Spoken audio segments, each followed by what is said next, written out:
গুনাহ বেশি হইছে, মন খারাপ করো।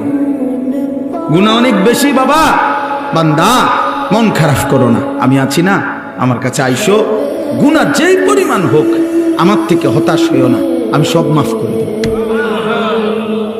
এইটাই এই আয়াত।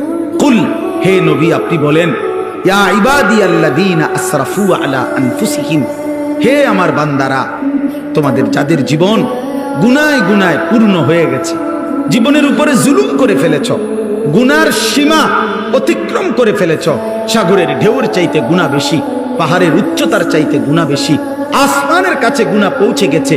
আল্লাহ বলেন, লা তাকনাতু মির রাহমাতিল্লাহ, আমি আল্লাহর রহমত থেকে নিরাশ হইও না। ইন্নাল্লাহা ইয়াগফিরুয যুনুবা জামিআ, নিশ্চয়ই তোমার আল্লাহ সব গুনাহ মাফ করে দিবে।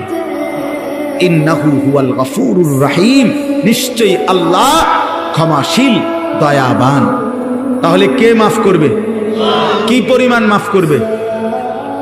অর্ধেক, 80 ভাগ, কত ভাগ?